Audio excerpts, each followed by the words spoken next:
최근에는 인터넷으로 또는 AI를 통해서 쉽게 정보에 접근하실 수 있지만 여전히 이제 정확하지 않은 정보가 많습니다. 그래서 이렇게 혼동되는 개념들에 대해서 영상을 만들어 봤으니까요. 많은 분들께 도움되셨으면 합니다. 상속재산이나 유류분과 관련된 판례나 다툼을 보면 특별수익이랑 유류분이라는 개념이 자주 등장하던데 그게 뭔가요? 상속에서는 절대 빼놓을 수 없는 개념이 이제 특별수익하고 유류분 개념인데요. 특별수익은 상속법에서 피상속인이 생전에 공동상속인에게 한 증여나 유증을 상속분의 성급으로 보는 개념입니다. 쉽게 말하면 부모님께 미리 재산을 받은 거로 보는 거고요. 그래서 상속재산을 계산할 때 특별수익은 빼고 계산을 해야 됩니다. 반면에 이제 유류분은 법정 상속분 중에서 일정 비율을 내 상속분으로 보장하는 권리를 말하는 건데요. 쉽게 말하자면 이제 부모님이 형이나 누나, 동생에게 재산을 모두 준다고 해도 최소한 내 몫이 남겨지는 것이 유류분입니다. 개념은 알겠는데 이게 상속재산이랑 무슨 관련이 있다는 건지 잘 모르겠어요. 상속재산 분할에서는 특별수익이 어떻게 등장하나요? 특별수익은 상속재산 분할에서 상속분을 결정하는데 매우 중요한데요. 상속분은 이제 특별수익과 기여분을 반영해서 상속인의 실제 몫을 이제 정하게 됩니다. 예를 들어서 이제 한번 말씀드릴게요. 아버지가 돌아가셨고 상속인이 형제 둘입니다. 그런데 이제 망인에 돌아가신 아버지의 재산이 100원이고 생전에 이 아버지가 장남한테만 100원을 증여했어요. 그러면 망인이 돌아가셨을 때 상속재산은 100원이 아니고 200원으로 간주되는 겁니다. 그러니까 형한테 증여된 것까지 합쳐지게 되는 거고요. 그렇게 되면 형의 상속분은 200원의 2분의 1인 100원인데 미리 증여받은 특별수익 100원을 빼게 되니까 0원이 되는 거고요. 반면 동생은 200원에서 2분의 1을 한 100원을 받아야 되니까 돌아가실 때 남기신 100원을 모두 받게 되는 거죠.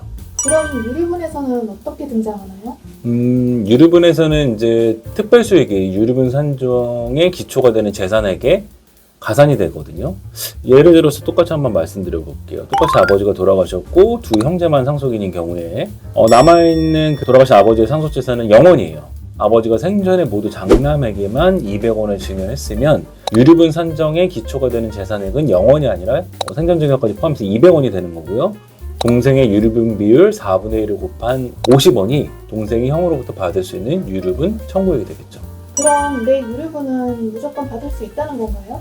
그건 또 아닙니다. 만약에 내게 유류분 부족액이 생기면 상대방에게 돌려받을 수 있지만 내 특별수익이 유류분액을 초과해서 유류분 부족액이 없다고 하면 청구할 수 없는 경우도 발생할 수 있습니다. 예를 들어서 내 유류분액이 2억 원인데 부모님으로부터 3억 원을 특별수익으로 받았다고 가정하면 이미 유류분 이상으로 특별수익을 받았기 때문에 부족한 내 몫이 없는 거죠. 그래서 이런 경우에는 유류분 청구를 할 수가 없습니다. 상속재산에서도 유류분에서도 결국 특별수익의 유무가 중요하다는 거네요. 그래도 좀 복잡해요. 그렇죠. 그래서 제가 이제 한번 실제 수행했던 사례로 한번 예를 들어서 말씀드려 보겠습니다. 이 사례에서는 이제 의뢰인의 어머니가 돌아가시기 전에 10년 전에 오빠한테만 몰래 이제 집을 사줬던 그런 사례입니다. 의뢰인께서 이제 어머니가 돌아가시고 나서 유품을 정리하다가 이런 사실을 알게 되셨고 자신의 몫을 찾고 싶어서 찾아오신 경우입니다. 돌아가시기 전에 증여하셨다는 게 특별수익인 거죠? 그렇죠. 이제 의뢰인의 오빠가 결혼할 때 어머니로부터 집을 증여받은 것인데요. 이 10년 전에 증여받은 이 집이 특별수익이 되는 거고요. 이러한 점이 제가 이제 재판에서 강조를 해서 간주 상속재산을 주장을 했고요. 오빠는 초과 특별수익자로서 상속분이 거의 없다는 사실을 입증을 했습니다. 그래서 결국에는 의뢰인이 상속재산 중에 대부분을 상속받는 것으로 종결이 되었습니다. 유류분은 10년이 지났으면 청구할 수 없는 거 아닌가요? 아니, 받을 수 있습니다. 그러니까 방금 말씀드린 사건에서는 상속재산이 남아 있어가지고 유류분 청구까지는 이어지지 않고 상속재산 분할 심판 청구로 끝나긴 했는데요. 많은 분들이 이렇게 증여한 지 10년이 지나면 유류분을 받을 수 없다고 생각을 하세요. 근데 여기에는 개념적인 혼동이 있기 때문입니다. 개념적인 혼동이요? 네, 이제 일반인들이 소멸시효 또는 상속세 과세가액 평가 주기와 혼동하고 계시기 때문인 거죠. 소멸시효는 어떤 건가요? 민법 제 1117조를 보면은 반환의 청구권은 유류분 권리자가 상속의 개시와 반환하여야 할 증여 또는 유증을 한 사실을 안 때로부터 1년 내에 하지 아니하면 시효에 의하여 소멸한다. 상속이 개시한 때로부터 10년을 경과한 때에도 같다. 이렇게 규정을 하고 있거든요. 증여 시점이 아닌 상속 개시일로부터 10년이 지나야 소멸시효가 완성되는 것인데, 그러다 보니까 증여 시점부터는 10년이 지났다고 해도 유류분 반환 청구를 할 수 없는 것은 아닙니다.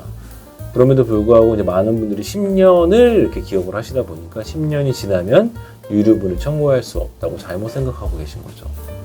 그러면 아까 상속세 과세가액 평가 주기 얘기는 뭔가요? 상속세 및 증여세법에 따른 상속세 과세가액의 범위를 살펴보면요. 이 법 이제 제13조 제1항 1호를 보면 상속 개시일 전 10년 이내에 피상속인이 상속인에게 증여한 재산 가액은 상속세 과세가액이 가산이 됩니다. 이게 좀 어렵죠? 쉽게 말씀드리면 5년 전에 증여하면서 증여세를 모두 납부해도 5년 뒤에 사망을 하시게 되면 이 증여세를 냈던 게 다시 상속세로 변환이 되면서 추가로 상속세를 납부해야 한다고 이해하시면 편합니다.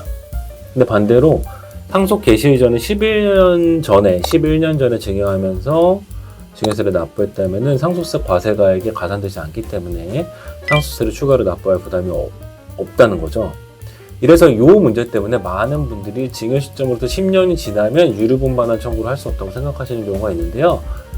간단하게 말씀드리면 이거는 세법상 기준이고 민법상 유류분 반환 청구와는 관련이 없습니다.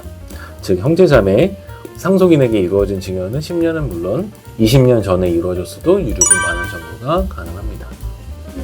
개념적으로 이해하기가 쉽지는 않네요. 그렇죠. 그러니까 최근에는 인터넷으로 또는 AI를 통해서 쉽게 정보에 접근하실 수 있지만 여전히 이제 정확하지 않은 정보가 많습니다. 그래서 이렇게 혼동되는 개념들에 대해서 영상을 만들어 봤으니까요. 많은 분들께 도움되셨으면 합니다. 그리고 상속에 관해서 문제가 계시면 꼭 이윤환 변호사를 찾아주시기 바랍니다. 감사합니다.